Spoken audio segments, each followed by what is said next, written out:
Any aketienti, Usumwa, Sumio, Adunebe Mawanya Ketiapa, Ewasa Siso. If you ask him, Mubasum, now ansum, ye dear, Fenina Masawansum, Bisa Usum, ye, Maketiapo, any dear, Tisumpa, dear, and Maketiapa, Sumpa, dear, Sassiso, and many dear, Sumpa FM, Sumpa TV, Maketiapo, Sumpa, dear, and my dear. Teaching what we did to Sumpa FM and TV. Nebema weni jie eni aketiapa nebema weni jio yenina ye Sompa be natural suna udi ewnya nebema weni jie aketiapa so kamu ema aketiapa awa fidi ne to Sompa FM and TV why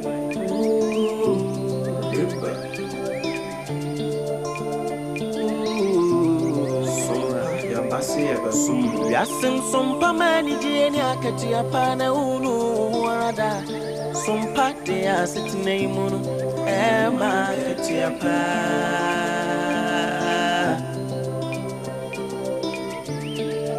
Ye no mai munsam makudi munsam jina ne kasebo Bijisam ni ejasu sem jina Sompa de abama Sompa FM ema akati apa Sompa TV, MNG, Sompa TV, MNG. Oh, wisdom ni mitie Sompa FM, he Sompa TV. Sompa FM.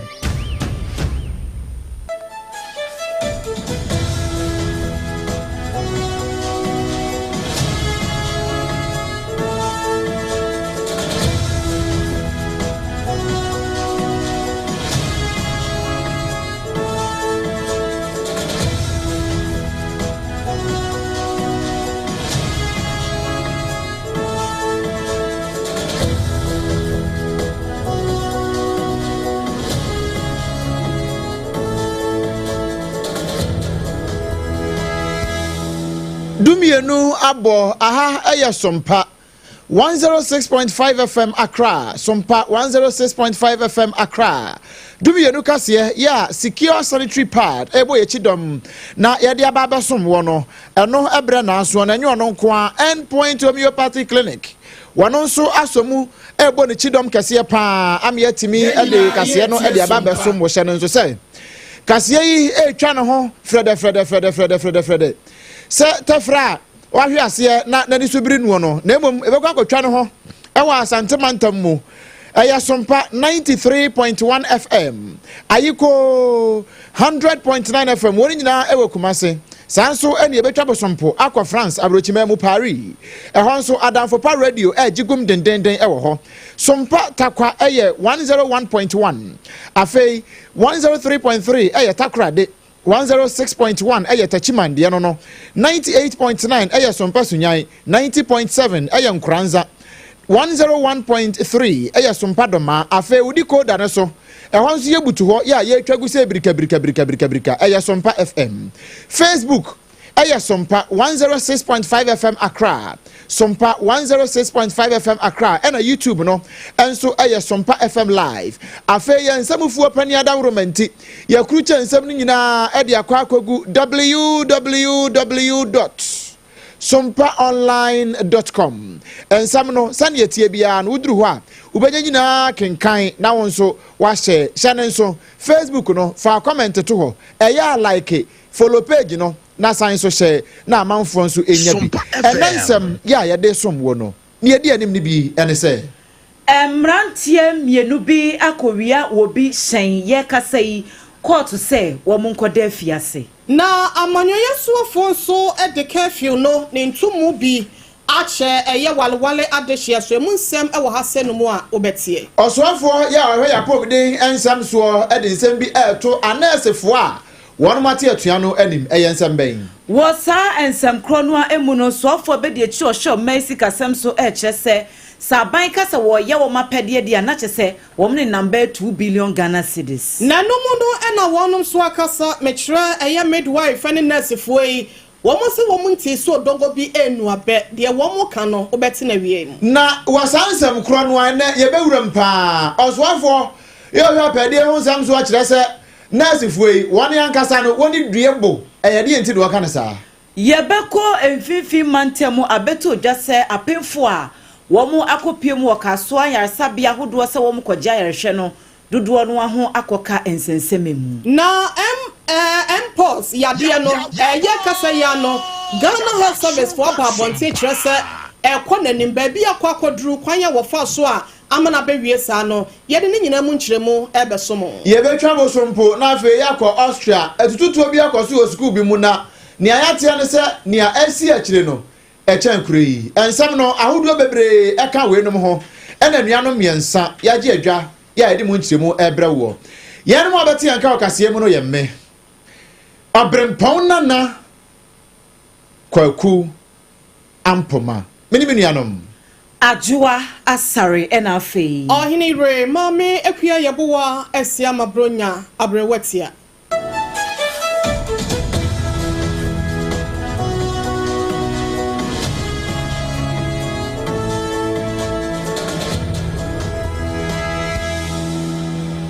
Afei kasiabono enchiremu ankasa enie ama samai circuit court akire emrantie mienu a yekasa yede o mabegina mrananimu a yaka wo mo se obia enkoda fiase emfihia enwotwe na kyese wo mo mienu de no eye emfihia dunsia no wo mo bone a wo mo aye ene se obi Hyundai Santa FEB wo mo akwakowia ya eka no esombo 250,000 Ghana cedis kwabna tewia ene Bismarck edu ho asem ene yeka ya emrantie mienu obia di emfihia no aduonu mienu 22 years kyese wo mo ye young boys kura na esen no ye kirem se Madam Agnes Azamati wono ne dia na wabra ye de mrantie ne mienu kogina court no wo mamma court no anyi wo haw bia kura en wo mugitu mu se eye no kura esen no wo mu awia enti panyini pa ya no wote asem no eso awura enid mafo san en wo de kiremu ese emrantie no emfomso wo magye atum ntentem no wo mu ama adwuma no anye den amfa ma wo mu nti en ya hye wo mu se obia anyi 88 years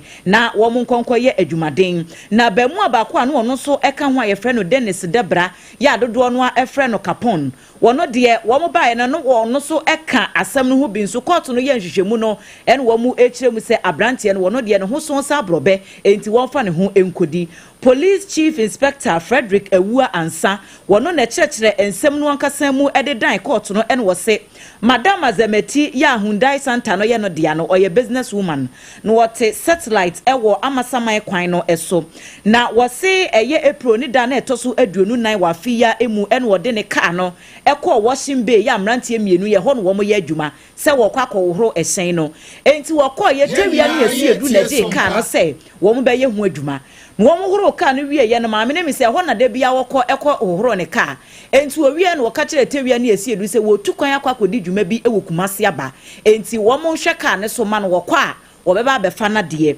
na wose wabra wo free na kwantuo no mu eba ye no ante bia no wokoye yesi tewia na yesi edu be na be de wo honie wo mu hu wo mu wo washing bay ho adwuma no kra wo mu ma esen no so a ensi washing bay ho na kyese wo ma pe ba bi e de afa ena maami kobo agen kotoku aprosifo amane no wo so eyire nhwehwemu esori asem no so a ye kirem se mrantie mienu yi ye kohunu wo mu wonkoko tokuro bi mu ho baabi eye April ni da toso aduasa wabra na abobeye anajo nonkron na enu achi no hunu se da bi yakwokyere mrantie de esen na nya den a ebewo wo mo nchen enti Debra ese wodi aprosifo nanim ekọ wo no ni fia no wote ewo mpatemo bia yese yefre ho pemenase na yede ne ekoye no ampampa na esen no ewo horom no wo mo ekokukruye se na mrantie na ye wo madwene se wo mo di kokumase akoton na wo mo age hu sika wo mawia ka na won kran ha wo mo twa kokumase akoton ene se aprosifo nsa so wo mu a yede wo mu ekogina akoto a ene kwabna tawia ene Bismarck si edu a wo mu nyina di 22 years no court no se obia enkodam emfihia enwotwe Afeyentu ansam no so efa emamo ojefo bo so mene da na etoso dunum metre February 15 2025 ni mo ena enkra efri empanyufo ya wonom so eye bambo ejine tukuo ewo walwale ne mpotamo edema interior minister ye Ramuntaka Mohammed Sada Roma won hwe sane antokwache ne ye menteme ho ase entokwa ne kunkum ekoso na etuo so ne namu no se wanhwe na wanfa bana na se curfew bi anto adehye ya wo ho enhye na no wanfa bi ama wono ma wanhwe Ghana yente asemde enam sayo so ema wotie futuo no ema wode ehye na curfew bi edema walewale ene wo mu adehye ya wo mu wo na wono sa hye mu kena esanse ekwadru memu wo no na wo hwe ni mu senka enu sabre ne de na nka de wo gye nyina no na eto atwa na so no edru sabre no na ntokwa ne da so ginemu ema wasa ehye mu kena biem na enro yada na interior minister ye Ramuntaka Mohammed wasa etie North East Regional Security Council no enu mu asem ne won panyimfo ho hyehyeye ya wahyede ama bambo no so etrese sane aniema si kono kwosise ko mu ye ene adwobrel ebetwini ti ewa walwale ne mpotamo no enya ade e wose wojai sa ne manimu enu ti wasa gina sefutuo no so ene wonu metum executive instrument ne so ama ye kasa curfew no wasan edibi atom na wese ne de wonum ekɔ ne se anadwo nondu eni kwan so odasane biada ye hu wa abonten kosisa ahomache no nan ebebo no eno ena wonum kire se enroda ena wonum ehya asiente ye kasa aban no tonkra de akwakoma nananom hemfo afei womo kabie wom emebunu ene adehye kroma nyina sada Roma wonom hwe se beya aban ne hyehyɛ ya wode aba no wobetimi edi so na etimi aboa papa so awopa awoma so no wose enye nanu modentia ne ye muntia se beya komu ye betimi atodwa ama ahoton so ayetemamufo a ewo hodea no enu nti na wo ye wesente no wo mo se beya agiresie eni ani suade hunu ya wo botae mapa ya etai curfew we yechi no ebetimi abem na wo kyerese wo awani hyehyɛ no so da wonsa be so mu ne de emra no se ne yese na etie no wode bema wei eye krata ya efree interior ministry ho abaye Ramuntaka Mubarak Mohammed Nsa Eshase wonu kro ya esa yem no hyebedwane edema asanwase abato mpesua so ewa asantemantem ye ba wuramu ewo ensanfufuro mu na ye kopie mu ewo apomden enkomo emu na wotwetwa mu no mu ensam no abobaba bebre ama ya ka ho nsem bebre e de akire se anasefo ye wa Ghana ha ene midwifefo wa Ghana ha wan kire se aban agro a woni won di nyade a wono ebodwoso enu nti wonate atua efri na wotwetwa mu no mu ande no am se ye pasha na efri nrada ede besi nne no de adwuma no wansi okra wan nkọ aban fa na de opoku fa ne nku woni dwade a woni hompai enam so ama manfo bebre akasa de afa ho ene ya sanjofo nhyiamu akoso ewo eye Ghana bank asiemu Jubilee House ama nam so ama pani ono kasa ede ma abai onyanfo Felix kwachi ofosu wono so akasa bi de afa ho kyerese no kure nia ekoso nyina no aban te naaye aban aye ni obetumi bia ya wo boa se ne be ya eniema nyina betimi akoto oten na fe afane afa nyina no etimi anu asumdua bua ero nam so ema ne ogina simpie ni apaso no wodi nsem say tudwa. In the last few days there has been an important matter relating to the health sector where members of the Ghana Registered Nurses and Midwives Association have embarked on an industrial action. In the intervening period, government has been taking a number of steps to first engage the nurses with a view to achieving an amicable resolution and also ensuring that Ghanaian patients do not endure suffering in the period. Abusiani ati ye orunyanfo Felix kwachi ofosu na wowie ye pe ene waswafo ya ohwe apomden ansam so e wa man Ghana mu anukro ya yi esan so ya mrasebadwani na wowie ye no ye onabo kwamna minta akando dwaboso mrasebadwani no ene wowie no de kakra to so no chese no kro ne nyame anim ni aban ni woni akasa na nso asankasa ho no nyade a woni fa eno nti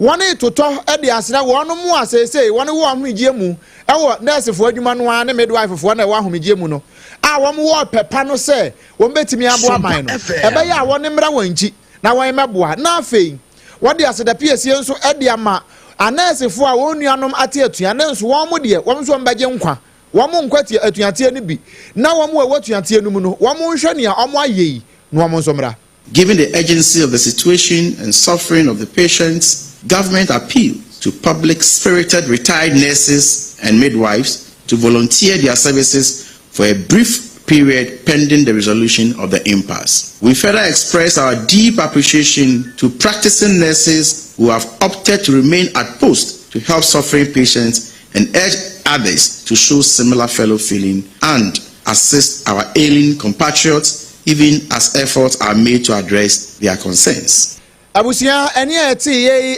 soafo ye ohwe apobeden ansam so e wo man Ghana mu odemnyafo kwamna minta akando. Na wasa ensemtwerefo enhia mu kro no ase no na owura Thomas Ampemnyako ya wo no eye soafo abede chi ohwe Mercy Kasem so no wo hobi wono so edibi epi so en wo srese wedie anesefo no adaworo ma womo enhunu aban mo bɔ kakrai na womo enkonkoye adwuma sanse sɛdeɛ enioma esifa nkono deɛ ɛhadwene papa okɔ ayaresabia hodo ntichu ene aban deɛ no a wɔse mprempren ya yɛkasai wɔgitum sɛ anesefo ne apomde adwumayefo wɔ man mu deɛ yɛntimi entoto wɔn asekora adwuma a wɔmo ɛyɛ no nyame so adwuma no wɔmo yɛ na mmom wɔman no sikasɛm so ɛsesɛ yɛdwene ho sɛ yɛkasai anesefo bɛyɛ empim ɔha aduonu 120,000 ni akyire ene wo Ghana ha ya wo da aban akatua homa pono so enti sa 120,000 ni akyire nursefo no sa aban kase wo yi wo bia pede de amano a na sika a wo mo hwehwe no ne niam ahodo a wo mo ka wo conditions of service nim no sa aban ye de ama wo mo de a na che sa aban keka bomu a wo namba ye 2 billion Ghana cedis ana sa sika no so mprepre ye kase wo Mercy Kasem no sa wo mo yi sa 2 billion no se ye de ma apomudi adwuma ye fonko a na kyese essential services ahodo na wo mo aka no na kyese sika no ya chemu beye mienu a wo mo de na agefa eno so de enya de bebo akora enti asem a wo ka ene se enye sese bia ban atwe nani woni ye koso no ho nanso wo ye anesefo akoma so de e de amom no na sese ya dwuna ban no so botom kakra enti won de obesere se ni menim ya no wo mo ma wo mo mre enkonyasie bi wo ho no mo sese ekomu a wo mo ma sa enkonyasie no nkoso na wo mo nhwe de wo betimi de aye e de amom ani menim ya na ebre se fatamu no bibi foforo bi wo ho no mo aban no aye e de apeso afen yemremwen sansenkro na mu ena yedaso ejina na Ghana Registered Nurses and Midwives Association enu adase ne na mpanyimfo so from Sada Roma wonya de woye biada na wontimi ene wonum ensi adwase beya ano bebo ano so na pomasibre papa biada e wosa wofa na wosi edefa sa strike a wokono no watimi aye na nu adanhyiamude no ekoso na so ankonkosi aga esanse mpanyimfo wano di sam ne hwehwe ya no ode ma nurse fo ne midwife fo no na wonfa woti enye echa se watresa enkebe ya wonhwe na saa wo mapede ya wo pen condition of service no ene enka 2026 wo mumpini na enko saa bre na no de enu saa da no na na saa bre na campaign no watimi enyanan ejina so woni botomane wo yi sika no se ye 2 billion no se ye senior watimi aye do wabrane so na so nurse fo ne midwife fo se da bi da esanse senia wonum sinemu wa ho kire ene wo ye nemu no ayesempanyimfo na bi nka wonum ke bi ka wom a enka sansem no nyade a won bekeka de a kire wonum enam san yo so amasompa kasefo ye ne aya Ghana Registered Nurses and Midwives Association won kasa mafo abedi a kire ye wura Filemon Japan ye ne na twetwe nkomo ena wo kasa no wo se hwe empanyimfo no kosisa wonum beye wapede ama wonum no sa wo kwa adwuma pa de lalai enya de a ebesi biem nti no sa won mo hwe aye de sa won hwe no wonye de se na won fa de fata nso ntato anya sa de a enye ne enye ochena enya de kye ena obeka se bi a won mo adwensie ya wasie no wo sai atwea sensen yewura Filemon e Japan wo kasa ye yentie ensem no se ne esikoye na hon common ye di ya e maye e change so from January sana ye gina ye say ye change up to the end of May na se bibia ma na ke ye tu sana moyi bibia nche say o say negotiations na ya ye de be o de be ye adwuma na no na hye ya enya dia ye be negotiation enti dia ya to ona ye nyina ya jatum say ye mfanye adwuma mo se ye ma mo bre na ya ma mo bre na mo ntimi amfanye adwuma na say ye na mo mpeta mo de be ye adwuma die ntwen yan ko ti da be we ntwen say ye ncheche yensa engu yetini embo yemsa eno sa no encheye nurse ni bi e chen say aban beka say majemo musufre na conditions of service ma metia amamo omunya kasa be ye best start ya kwadima ene ya Penny pa be de kire ya wone amansending kita ho edema Ghana Registered Nurses and Midwives Association no ye rafle mo Japan ene etie no yi na ye to ansam no so e wasan komobo no mu oswafo ye rapedie ensam so ayonuamfo Rashid Purple wode bi ato so e kire se he asem bi ohwa ya na edika e na asem no wo ho so na se wanka ayase sebi ehinsem kaba e hyawa na ewrowro wono de wo beka pa sanse anasefo ya wonate atuan womo so de ya wanse wate atuan na ami how ufiti prakopa kra pause ya na moja e na eba esanse nka mo ye se mo beti atuan mpo e na mo ye se wedie aban ma ye ntrase na ye njojo ye nyina ye ninkita ho na ye nyina ne roundtable discussion ya ne kakra saa sanse we nyina no akwaye nkomobo nanso womo anya ne saa o womo so de ya wonse ye ma aban ultimatum na ya ma ultimatum za ma ne ye Rashid Purple say saa de we ya won ye eno kra ka ho bi e na National Labour Commission womo so court ye say saa de we say de etiamra eno nti court nsi won kwan ya still nurse for say one dey mean free taduku and one bebo ya woni pra o man Ghana mufuo no Rashid Purple say saa de no ebo man. Well, we are more than shocked. We are disturbed that they could go into a decision of strike without much talk with us and, by just what they have done. Because I believe very strongly that if they started what they said they have started a year ago or 2 years ago, this is a new administration. We are doing everything we can to ensure we have a stable economy. We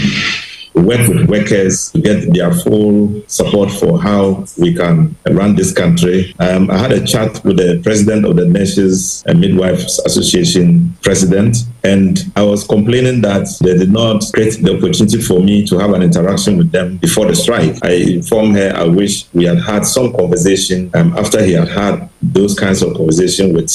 other sector ministers or other stakeholders. Anke ba ye wono kro ohwa padi ensam so no na anka ma hyeda afre no papa anka we ne pese ye o uhu ne sen no so na adwan ba da bi mo ntwen sa bere kra da fe ne ya ba ye hyehya ban ne nkakra da bi wono so de ya ene wono ko ye nanso enkamfu asa wono ahyase ya wono ko no wono wa bie de wafese ato wono pro wontum wo momra na wono ntrapono ho apuntia na wonyina nse sa adwen sane ye be ya Ghana so mdwie ebedi hin na apomudin adwumayefo wo atua ya wo ati ene ukopie mu ewo mother and child ayasabia ye no ewo kaso awutu senya east mensin no mu ewo mfifi mantemu a ema ya wo afafura wo kwakogye ayarehwe ebi eko antenatal ebi nso awo foforo ya wo de wo ma eko weyin ene wo ho nhye damfa wo kogye ayarehwe nyina no wo antimi anya bisanse anesefo no nyina wo bia adwuma no kura wo amma dodo no a wo amma wo ma ba no so a wo tete ho en wo ehwe wiem sanse strike no eyade eda so ekoso na yense ntwreni na ya wamankwa ebo pini ho ene apemfo ni bi etwetwe nkomo le kwe die bra edi isem dem de se na yemi ya refo no nte de besra ban se sre na yesre no yese de nseyem o ma na hwenese form side mo samra maye ebi se abawo yi omuni he is next for na pemfo no wem na ya refo na yese ya dwe ho but dem baba wo yi eba obi eni ha. I didn't see anybody. That's why I'm going back to my home like that. I'm worried because I supposed to be attend today. Yes, I'm so no you be found. Yeah, no. Doctors for you, nurses for you. I pin for baby going to yes, Rabbi say on show no some be share. Strike ni de ekoso pa. Enso eja I pin for nsu gu ho. Member say operation e ba be no. Doctor bi enu a obehwe no nurses nyina obi eni ho enti esre no a yesra aban ompege no mu kakra mai enti we ayema bi a wo mafafura nkanne wo mo eko ayarehwe ewo mother and child ayasabe no wo kaso a ena wo de wo makosem etu dwaso obi kura na ekase ne ba esese wo mo ye no operation so wo mo ko yi obi ani ho nti eno no na sen wo mo kan nti wo ma asem ye ba ko pesa abanhye na wo mpe asem we hu pomasibre afei yanko yanimu na apomden ho nsem ne yentoa so enfiri ho wo 2022 mu na yade bi eyiniti wo maika na mu asenum ya emo awa bi a eno yemfa yeni hu mo wo monkeys ho eno enwo no na efiri mu ba ye ya frani se mpox na ni nyina ne se ba wo be hu sensan wansan wa bi na atete agu ho basa won sechi na ho na mu nyina da na no ni titru apenfo ema ne wonom a eya na won komo no eya immune system no ewo fom no wonom na ya na etaye wonom pa na free wono 2022 mu ba no ano ebesi 2023 mu apomuden mu nimdefo bo wo homoden so obetimi asoso yade na no ye ka sei asa trinity biem ewo afin mu ama chese dada krampa na ye wo ho no ene apomuden aso ye ne de aba beto dwa se wanya case ne be se aduasa 34 new cases e de aka ho ama ye ka sei ni nyina dodo no akosi aduoso enkron 79 cases na eno enampanyifo akire se sania ne mesia ye no etwa fata sega na fo ye de ahonidi ho nsam no ene hihye mapa no ye no betimi abo ye ho ban no egu akwan mu ye ye sori a ye nhwe ne nhoro ye nsa ene ye woti wona ahwesi obi wa wansan wa bi akese timi hihye nsuo ne basa bi egu ne ho amesraw entempa no a na watwe ho kakra e de afiri ne ho no waseto ne fo sa wonfa na ni nkyere mu e wa yasabia na wonkwan konhwe bia na emposo no ebi e na eye no na wase anu achi krampo no yenhwe na pano no sane amekae na ahonidi hu nsam no so no yemane CPA sita e wo yenso ye dada nso ene yode me no ene betimi abo kakra yetimi aso yade na no atu ase anya sade a ne ye kasa de ye kwano a ene obehu wade ne nsafa ne natade mu anu odidi ebu ho anu wo chia wo bi se nipa ne yade ne bi wo ne ho so ode akoso obi mu se de wo behu no no so de akosa ne yonko anase bia na busuafo nti no yenhwe wei eye nkrato ne de wo ya Ghana Health Service for edema yen enanopay oswafo ya ohwe oman Ghana ene nkrofo nkrokro so ehun kitamudie ensam so eyonnyamfo Samuel Okujato Ablakwa nofto na sebedwani no na wade nsam bia toja kyese na anum ho wanam na watete asaka stronwum no se enipa bi keka se ukopie mu ewo titiri pa Ghana ya na musifo no ya na ewo nkrokro ahodo so no a ye embassy ahodo no wono mu de ma wo mu ye ohodo kyese won chan bibia wono wate ho a aso ne twompiata wono ye mampani ya won potam ho ntine wo frɛ na ne wo pa bia no wo ka kyerɛ wo na adwumayɛfo a wasa empatam ho kra de ya wo musi o man Ghana na mu no won kra wan ne ye binum a ebinum a complain afa ho de wan kyerɛ sɛ ye omonyo eno kra nam so ama na no Professor Kwadwo de kra mpo kyerɛ kra ta tenten e kyerɛ sɛ Ghana embassies mienu ya wano mo som wo man no saade bi a wona ye pa wo man Ghana mu edi ma wo man no wo amahodo bi suo no enye kura enam so ema Samuel Okujato Ablakwa eden sama to ja kire se animanimu ye aban de hye foforo egu akwan mu sane ebe ya oman na musifo ye wa monone won betimi asom wo man na som wo man ni som yie panti no se wano mo phone calls one be nyina aban be record we nyina kan reset agenda ne ho eno ye number 1 number 2 enhyehyeye bia e was aban ye na wonu disuo se ne be ya wonu be hu se wa won wo ho no won wo ho so won ye som wo man no nya won ne ho no won som no eno so aban be ye afei wo adanto ase ne ma na sa enhyeye e be bo tia wo no e ho a na aban sa ne obeyi wadi o se no kra ne ye hwe ne ye de ugina mra na no ne mra ne ni udi ne ni ekoni ye sa wabahwa no aye ni nyina pepe na bibia atimi akonkan Okujato Ablakwa kire se won tena ho saa brei wonim se wo mo baaye no na ne ma agensere pedo dade nanso empani se unimu so nti ene ade udifo animu eno nti won wabagye ba anwa no a won eboa mane atimi akoyie no na wo se ni nyina ka ho no bie na won hyehye wo man no se ne ye betimi aboa na wo man Ghana betimi enya ne ntampa ade afura wo kire se saa de we nyina ne ye hyehye ya aban yiye na won nso da asoye na no won nso di na no atum bia won nso ye se ne be ya o man Ghana mu nipa ye wa amono ne no won benya asomdwe pa na o matimi de aye adwuma na o man kronkron Ghana nso enya wen so mfa so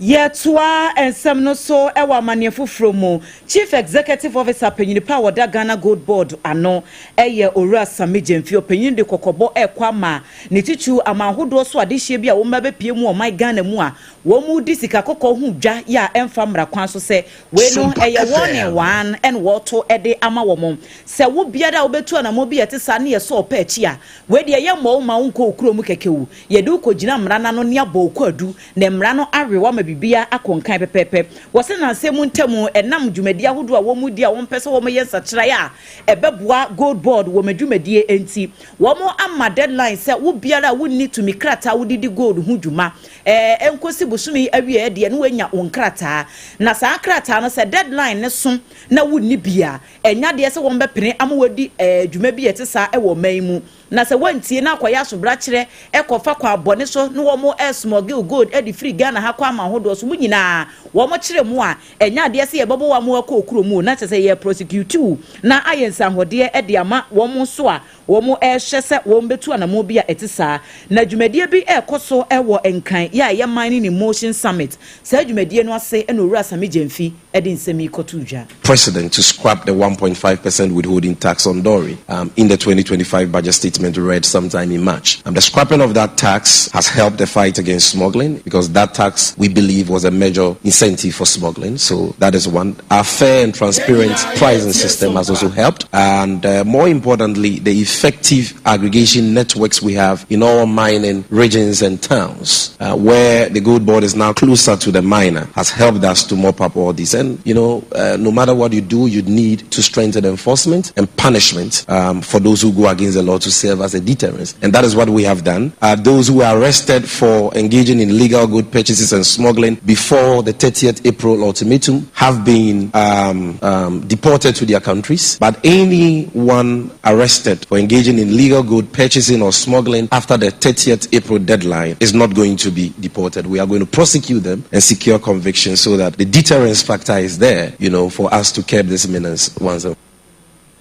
Owura Sami Jemfi Chief Executive Officer Emma Gold Board. Na yenramwe na watchie mono jubu sumida neto sunum no na World Environment Day ya ekoso mampanyi John Dramani Bahama ekogire mu ewonkran hasenom editu dwase ewiase we no eto da bia na abrabo no emu sesa na nso wasesa ho bi esanse nyalwa hudo no empepi na no yankasa ye no yo bi ene ye ho niam bia ye de ye ho no enam so ene ya ne ba ye ho se be ye obetimi aboga na fo ho ban am ye timi atwe ho afri nyalwa hudo ho na ye potam ho ne die no so no etimi esi ye di ama ye na akobasa no so a ema from apane no yoyopa ya ye hwehwe ewo ya setena mu ne yensa ka ninte no ene styrofoam eno eya ade bia se rubber ene no na take away balls ne politics ahodo no eya na wonom ede yo na wase take away balls no packages no ukoto aduane ane ate agumu no akodi hyehye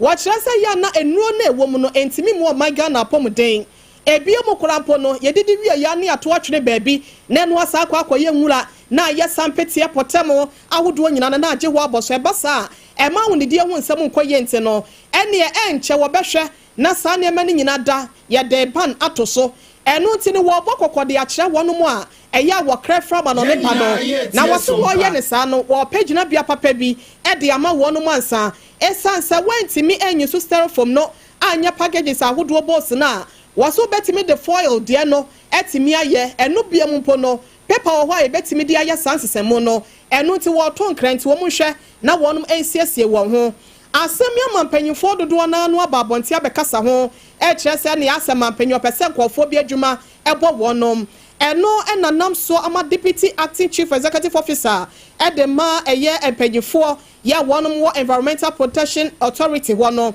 yera professor Mike Adongo wade nsamo tudwa efa wo kyerese aban no ne yemu ena wo pebie mu mpo no esesemu mapa ena wode ba Ghana sebe ya yenso no yebetimi agina ye naso ewo mpuntuo kwan so. What I have seen currently being done at the EPA is, of course,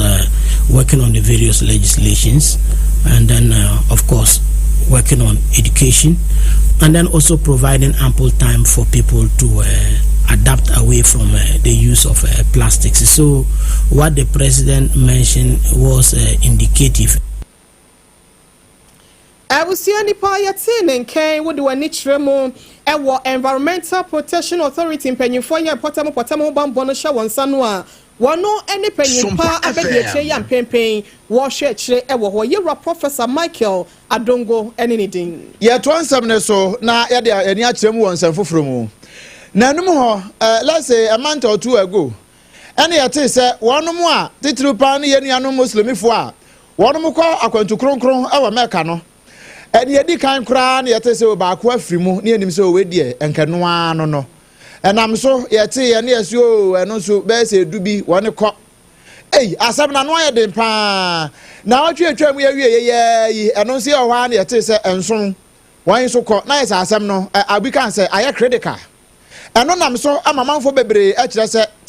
wɔnom de wɔn ani adi nkɔmɔ no akyi a wɔn yɛhu sɛ ɛyɛ baabi a wɔne kɔ no anaa baabi a wɔne wɔ no wɔn mo ɔba pee so asɛ saadi yɛ a wɔn nya baabi kɛse mframa kora mfa wɔn ntam ɛno na nam so ama saa ɔhaw yi ɛtoto wɔn ama yɛ sɛ amanfoɔ efiri mu ahwere wɔn kwa saa ɛnam so ɛma Ghana ha sɛ hajj tax force no yɛ ɔpɛni ABF sɛni wɔda wɔn ano wɔn ɛyɛ head of corporate affairs wɔde abɛto dwa kyerɛ sɛ Ghanafoɔ paa ebinom kasa in fact boys ni bi kasa paa san sɛ wɔn tax force wɔn wɔn yɛ adwuma a wɔde amanfoɔ kɔɔyɛ no baabi eni hɔ a wɔn hwɛ yɛ hunu sɛ mframa mfa hɔ ankoa nkɔkoraa esan so wɔn hwɛ sɛ wɔn mu ekɔ nyinaa no obi ayi edie mu ebɛkɔ yie paa ɛno nti sɛ obi gyina baabi na wɔka sɛ wɔn mu aba pee so wɔn abɔ dɔmpem mframa kora mfa wɔn ntam ɛna wɔn tetetɔ ɛna kyerɛ sɛ mframa bi mfa wɔn ntam saa no a wɔsi wɔte a na deɛ mu ahyɛ ne paa na wɔka ne sɛ etu aso. Every pilgrim under the aegis of the High Task Force was provided a tent. There was not a single person who went on the ticket of the High Task Force who was left to sleep outside. Every single one of them was given a tent. And by his own narration, he's indicating that those who went on tourist visa, take note of that. That's why we call the Bongo people. Those who went on tourist visa did not come under the aegis of the High Task Force. Abusiani ati ye eye orumnyamfo ABF say in fact na wadwa brutal wo se wo tietie mu a wono mu a enam task force no so koye no nyina no wo bie ni ho ya obetimi di sansem wo nyina de afofo ho bia baabi amanfo bi fa bi fa kuntuna se a wo mo saa no na bia betimi aka ne saa na emom wo mo betimi abu akonta de afa won ho no de enya de se won board ompem saa sa ne amanfo eka no na busia gusu tie secure sanitary pad kase ɛwɔ SOMPA 106.5 FM Accra ya etwa ne ho frede sɛ atɛ ya esi apasoɔ na nsu abudichi ɛde fa yɛn krabata hodo no nyinaa wɔ Ghana ewiase amansan ɛna afɛ abɛfo ntentan fidie no nyinaa soɔ no ye etwa ho ɛwɔ hɔ na emom hyɛ ne nso yɛse ansana mrenkansu besiri trase no na ɛwɔ ne asase aka kyerɛ no yɛn ne asase aka kyerɛ ne sɛ secure sanitary pad no ɛno na amakase na yɛ secured san sɛ yɛnuanom ma yɛn no mu afia ha kura titiriw no wɔn kura di daseɛ say ya na bosome so saa no a won wo confidence won mo arrestemu ni ahotoso paa say baabi a won pese won kɔ ni won pese won ye bia won timi ya asem ka bia ni ho san say we no won ye secure empepe mfa ho efa nim kosi akire afi ye de pel cotton bia fa secure sanitary pad no mu a ye san de mint bia fa mfimfin ho eno nti enkanfu ase eno nom sabi moja so fin ni nyina no na esan so kurakura wan ma ye no mu ama ho nyina ye kama na da na bɛkɔ akura no wokwagu nsa se kim wanu ahunu sampa we de wagu nsapa na bibia timi aye fine ne bo no nso de yenko a ene ye de sanitary pad aba ye de bo ato so se wiase amansan nyina akɔ a ye ato ne sa eye 10 Ghana cedis pe okɔ na bibro so a wɔn se ɛyɛ amenye ɛyɛ 10 Ghana cedis afei baabia mo ahodo shop stable top wo bia ton bi wɔn so a wopɛ do atu aton no me bɛkyerɛ wa homa no ɛyɛ afɛ na agye bi ton mo asante mantam mu ɛne ne nkwado efiri nkranza ɛne brekum sunyan baako ni aba hɔ kofi apremfimfi hɔ ni nyinaa no ya mommra kumase mommra mama excellent cosmetics wɔno wɔwadum PZ baako wɔ hɔ ɛna fe kwada so estate taxi station hɔ no a old asempa pharmacy lane no mu hɔ no honso abutu hɔ ɛno no open baako ana open dodo mu a wuduru hɔ abenya bi ato ɛyɛ afra ahoma yi 0243 862 158 0243 862 158 na fe one no abonkomo na fe ya wuhia bia watimi e de abrewo mepa chaw yade no de da bia yaka ye nipa ya edidi sode ekọ enwuma so yade no ya na e wo ho nanso baabi a wobetimi atu ase baby how de kwa one sign for ya de ni mabiem no e ho ye friend end point enti end point end point homeopathy clinic end point no ye de enu papa hahaban ye no a ye de abefo aka ho en ye de tu ya de na se de ma wo eno nti na no sam be ka kire wo se mikoto nkomo bi so a ne ya mo bi 3 days awadefo woni anwo awade ne yegu no 3 days na me kire won end point homeopathy clinic aso ye no woni akọ ama sese asumdua ba aka kra bi na nyinse na tom na bibia ye correct eno nti wote ho ye dan fo ni kire mu ewo end point homeopathy clinic na won so eba no kwaji bi wai be ma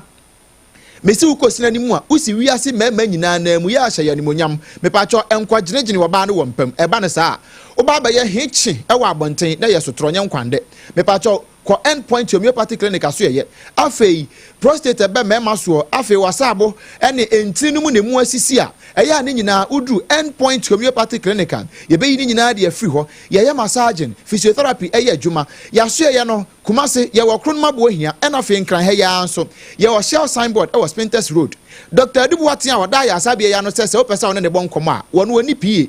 eya afre wono ankasa 0244 867 068 0244 867 068 and a phase 0274 234 321 0274 234 321 when madawroma ene ya baby tia ye ntwa ye hu simamra ye ba kase ya na eto aso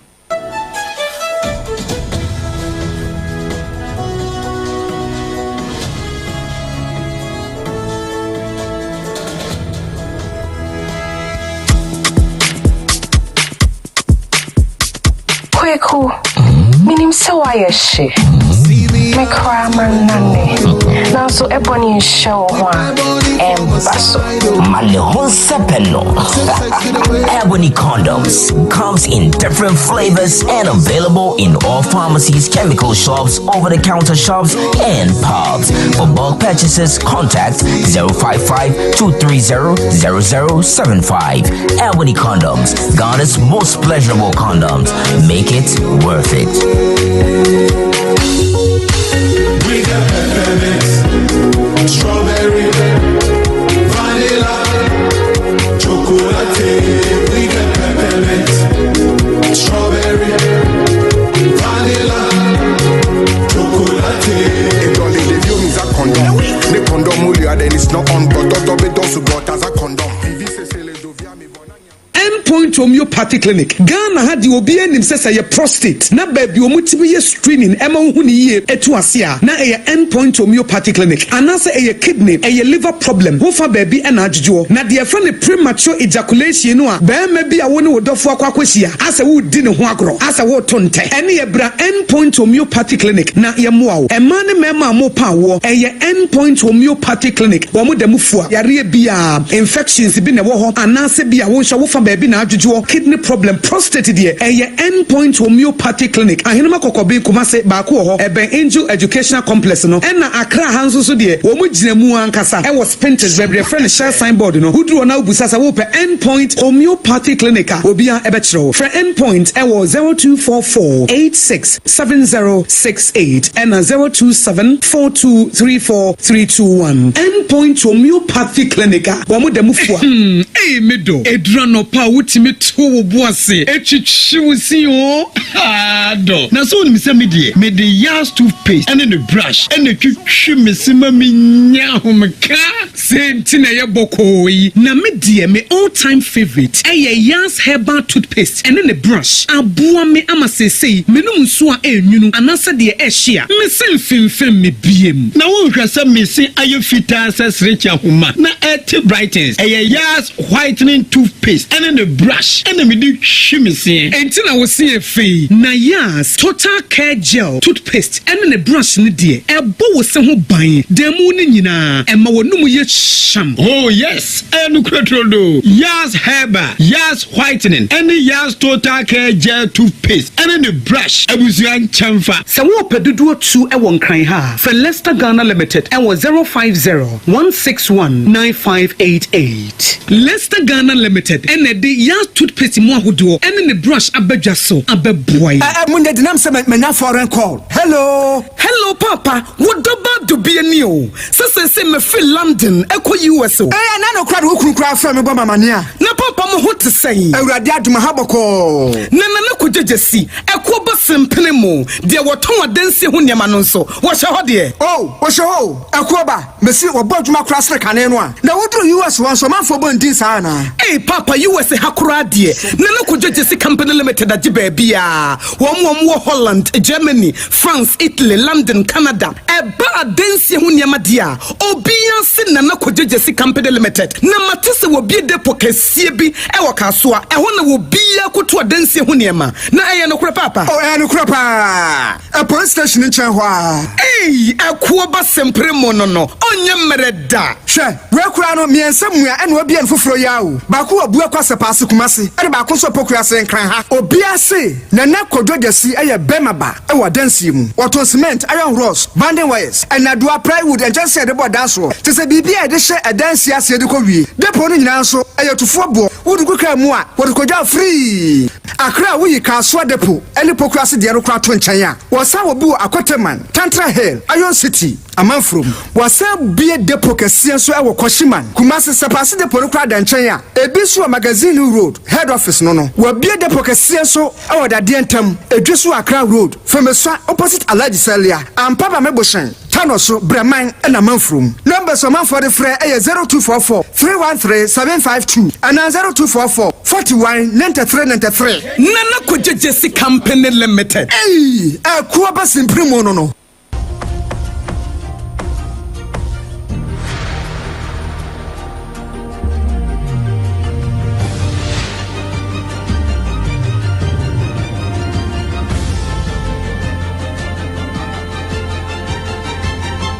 SOMPA TV, Emma Aketiapa. Emma Ketuapa de na yento asompa no esoe na chese kase bonko a ene yede Emma mo emranim ni bako ya baga na hanom de a o waka bie wo mpa lawyer Martin Pebu ene wode na no ato ensensam ni nkomodi ahodo a ekoso efa owura kenoforiata kane o me photo samfo ene na busuafo enkrata ya enra wo mde pie montene se access special prosecutor wotete wo mde hye no etietie ni fa hodie so a wo mo ani nye hokora na owura Martin Pebu ene SOMPA kase etwetwe nkomo no ene wo so no de na dwene mu no anka wogidi se special prosecutor betimi atu saa asem we hu na mo wanka wo bia enya ho asem ka enti se ne na busuafo se kwan ya papa no de wo mo de hye nam so no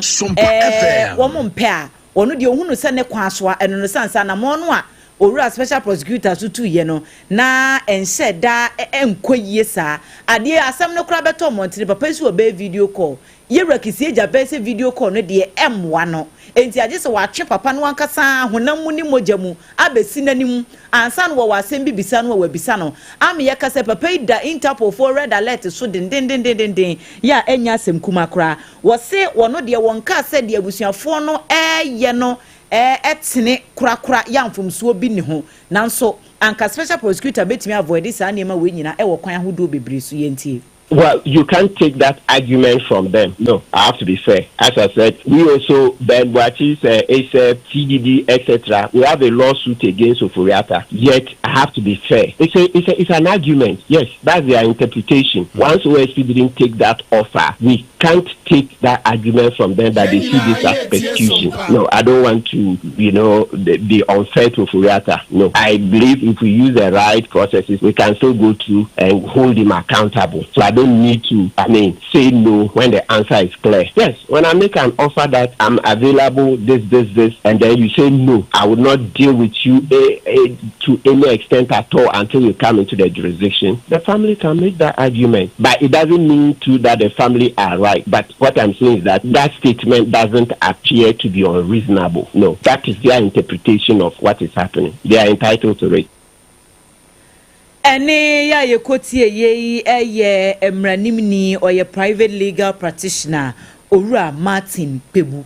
Sa wo hwa Ghana sikasam se ne na atetia proper nsama wie sa danko ne aduna bra na ye Roger Dramani Mahama obontoa na waba bedi mampanye adwane bi no waka no simpie ni apabia so wonya akwanya kogina so gya kasemu no ese enfa won de nsabro de be ya bre wakotodwempo ni awobremu no se Ghana fo edum won kokromoti a wobehwe se wobo betimi reset Ghana na won yehia ene wo brama ne hunu empentin kwa hodo ni anso ya yetie so yenya ho fasode bia no watimi dia ba besi kwantimpo mu dia ma yama hoton so ene yedie aya Ghana fo dia na bra obenya akwanya ebedi mampenye dwei ene san dodo na no de abaye kasa sidi na ho ode no apagya kwaso am onye ni monyam hye ewo ama foforo so sikanim enam so amaga na esanse sikasam na toto yente no na ana enan so agina so no ama niema bo so no kwa na ekofom ye adwadifo so eho ato wonom amatememfo so no ebo sene sawode wani kyeremu asante mantemu a atadwefo wadehye ye wo adwadifo no wo kyeresa wate de na esanse yamane boni ba wabedu etisi monte so ebisa wonom nsem se wani gye bebreba wanyan ase ne sen yenkotie wase mo ene anwa sese ne bo ne de abafom pa mani atete so enye ni nyina enti kakra na aka na yente so no omontwa no monte because omonte so aboaye kakra se de bia ye kane ni ekodwuma na ye di ye bekona ye mfa so kakra na yenya no ni asa de asa akodi dwa ye kwa yenya hwe yenya mfa so bia emfiri so but radio ado ene yate so me tomu enti emo ni anwa na memenim se fona no yatete so de aka na de menim se ni esiti enti anwa no na ye to no 7.5 but so called bantima marketer na ho ye 600 but so called adumu dia we na 500 ana emo so ana me to no 470 no na aba 420 enti e hwese dollar na santi mra kakran kan na santi so bi we no prayer to so my mono de man 6.3 dan one dom say 5.2 by me to we dey me to ya me use 7.1 Yankra to phone ya waton cry for santimanta mo de brayen ba wabedu ena anopei wani adwadifo bi no mo santimanta kropo komasimo ekobo nkomo emu nkrato no odane akire edema ya yenso ye de biama wo yi afe yentwa bosompo na yenkodi dwane bi ewo ho mfamra sanse sese mo ebo ayefo a yebakwa amonone na nso amonone ayekwe nya nika ukopie mu ewo Austria abrochimam a wani kire se asembiasi ewo kroba akwa efrene se graza na graza ho no asemu asi wo ho no eye suku bi a ewo mpotam ho na mpanimfu ewo mpotam ho kire se woni wa no muti dimakum no munim se wedi akum no no nko a ba ku so gire chobeti dima yawo no bi su di yawo enti obi ku obi no bi so yawo bi na asem na koye ne ani eden pa enam so ema woni so abambofo bebre e de won ko ho no won ko ya wọ́n kọ́ hun sẹ́ ẹ̀tútù bi akọ̀so ẹ̀wọ̀n mpọ̀tàm hɔ sukuu ni mu hankasa ama ẹ̀nam so ama nipa bebree wọ́n yẹ pèrèpèrè na ẹ̀na ẹ̀nya asẹm ketewa koraa afei ẹnu akyi no ní ẹ̀hẹ́ sẹ́ nka polisifoɔ na abambɔfoɔ ẹ̀kọ́ yẹ no wọ́n bẹ́tìmí ama yẹ nipa dodoɔ pɔtee yẹ a wọ́n yẹ pira ẹni wọ́n nso a ebi a wọ́n ato ayɛ anom ɛwɔ no ho ananso wọ́n kyerɛ sɛ adeɛ no sɛ ni aba saa no ɛni yɛ nyan paa ɛnu nti wọ́n yɛ ntumi anto din sɛ wɔn yɛ 20 anaa wɔn yɛ 1 pɛ anaa so sɛ ebi a nipa ekoye bone ni mpo no woni atimi ache won ana woni che won so a won gina bra kura sabre etesen nanso amane ba won de ba che se nipa epirafo ewo saa etutuo ya ekoso ewo sukuu no mu no wo mo do so pa eno nam so ema Australia Interior Ministry no krampo e de krata ba che se saa de we ya akoso no de e hadwene pa na we no de anka beka sa da se bi na bi nanso we de woni pagu ekwa chichichichi ambo mpa sa de we sei ma ebi NCBO afei woni atokokobo e de akoma wo bibia se wo bo wutrim se ba be di Austria aban no anaso mamu no ayirim anamba be firi ayirim se bia di kan tu hofo na woni chewa danto asene ma abusia weiso ena yegina na ensema hodo a yeboaboa no ede beso mo sekwanto breakfast yebo ewo SOMPA 106.5 FM ya etopeti ya affiliate hodo ye wo maimu no yedi AC na ensemo a edi kaseyebo no mu akotiri ni bi enese court ajeli enipa mienu ya yesi wo mu nkodam obi a emfihia nwotwe sanse wo mu akowia obi hyen yero mu ntaka Mohammed enso ejra ni tumi ni afutuo so ama yakase warwale ne mpotam wo hye na no wo sai edibi api won so anase fo atuate anu mu no osoafo ya hwe apomden sam so e kire se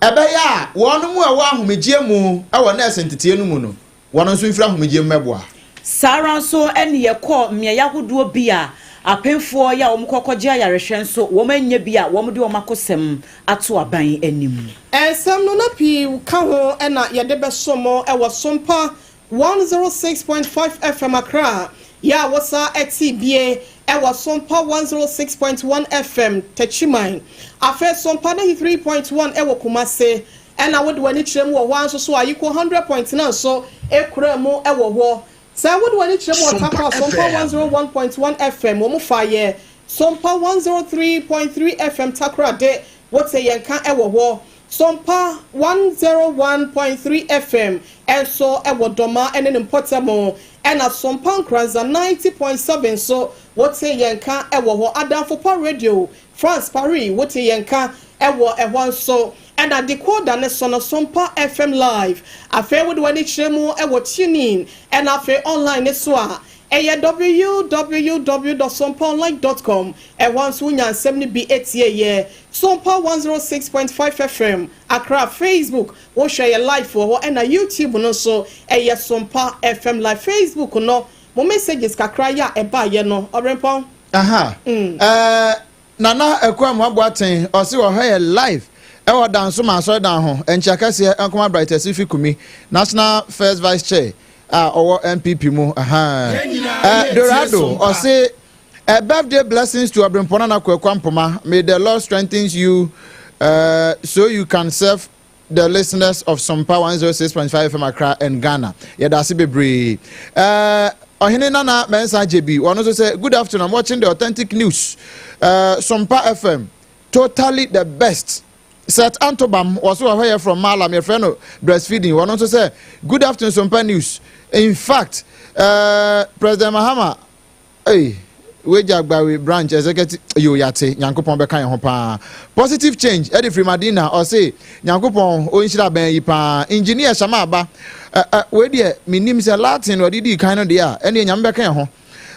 One also Yahoo message, you know. Commensa, Eddie Nidiansu, every pillar 2, was it Honorable Commander Minta Kando, or say Massa. Fix it o promise no na ja dede no o si we dede we kasatenten entoponko afa teacher constitution e de we free we amose wono say NDC aban woni hwe hute hwe ni omu piaga o say Ghana problem nyina eye NDC fo shane so say secure sanitary pad woni adawroma e no man baby papa gina ya pad we do de say wonya bi na say te say birthday present mpo na say o de cha we won't adebone enche ye sanse eno ne papa pa ya obetimi e de ache da bibia etimi aye fine pa me pa cho say ade bia e ha wo no de wani kiremu ewo endpoint homeopathic clinic e ho nso ye betimi ahwew aboawo ama wo yade no ye tuni nyina ase kama say deku